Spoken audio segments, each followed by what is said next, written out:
un paso adiante e outro atrás da vista, e a té dos teus sonos non se move. A esperanza nos teus ollos se esterguita, aran os bois e chove.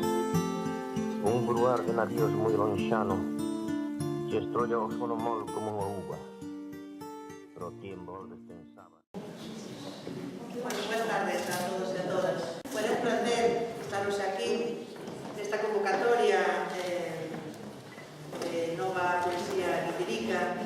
Vou a ler algúns poemillas e a presentaros un pouco. Vou a ler un de cada libro e explicarnos un poquinho de que vai o poema. Vou a ler un poema do primeiro do Corazón da Terra que lle dediquei aos homes, porque como último poema vai dedicar basicamente ás mulleres, pois quería ler un dedicado aos homes que además foi pensando no pai e pensando nesa labor do verar e a sega que é tan especial, sobre todo cando somos nenos, non? Con nenas. Os homes beben o sol pola copa do sombreiro. Os homes beben o sol pola copa do sombreiro e polo envés da pel, ata ferverlles un animal no peito. Os homes treman no canto da segadora, dende as sens ata os pés, un canto que repenica en toda a aldea e que fai tremer as nalgas da aldea tamén. Un canto con dentes que sega rente, que deita ringleiras silentes de erva desmedida, que todos estenden, que todos miran para que se seque. Todos vixían o tempo está na cara da xente, e hoxe non hai caras diáfanas, só caras encapotadas alongándose no chan. Todos recollen a erva, empicotan a erva, esta noite non chove, volven a estender a erva, agora xuntan a erva, agora a erva vai seca, agora enciñan o prado, agora deixan o espido, pola noite chove arreo no prado limpo.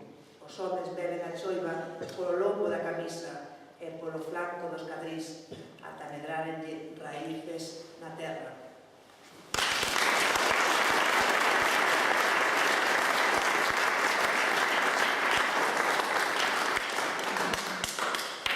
Bueno, e agora vou a ler un poemilla que fixe para un encontro que tuvemos ali en Colleredo, que ten unha plaqueta, e como me pideu Armando, nunca o li por aquí, o sea que vou aproveitar a ler.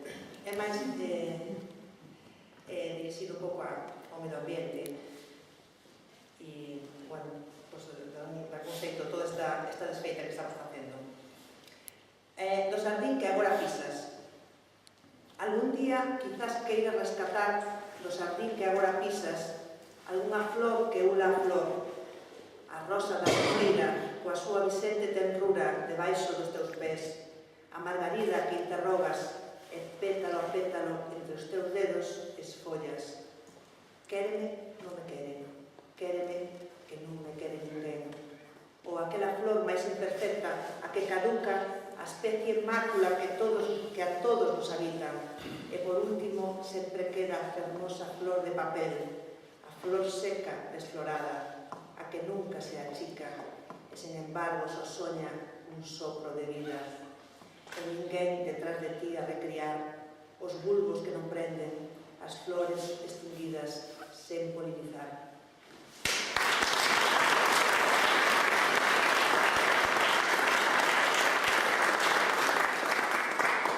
Bueno, e agora teño unha dúbida tamén de aprender a facer o pan, que me gusta moitísimo, porque é unha poesía de rebeldía ou inventario do prohibido. Vou empezar por aprender a facer o pan. Esta poesía ten que ver cun feito de que cando era pequena a miña mãe é real, un dos seus objetivos era que aprender a facer o pan, porque era algo que tiña moito valor, básicamente, facer o pan. E entonces, pues, eu revelaba que agora boto en falta non saber facelo, pero tiña un valor simbólico que esa rebeldía, non, de xuventude e de tradicional. Aprender a facer o pan. Veño das malleiras de paus de non cinguirme a facer o pan. Veño de tripar o fermento de almíscre que debería inocular. Veño de negarme a amasar na artesa a rebeldía en fariña, coas indicacións precisas dos tempos e do procedimento. Veño de non respetar as achegas de auga nin as medidas de sal. Veño de non dobregarme ao teu compás até acadar a textura requerida para a levedad. Veño de non querer tentar o forno co tento que impera na leña seca disposta para a súa ofrenda e pola contra de bailar co lume en segredo até queimarme. Veño de non reconocer o sinal do branco da pedra da temperatura exacta que preside a cerimonia de enfornar.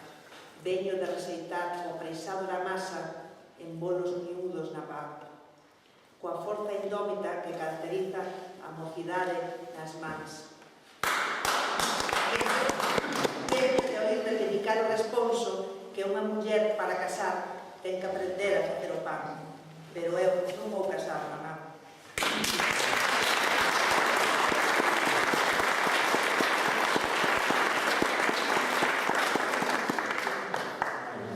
Bueno, pues vou a ler o inventario, que é o que dá título ao libro, meu segundo libro, o segundo poemario, e é o último poema, además, que fixen do libro.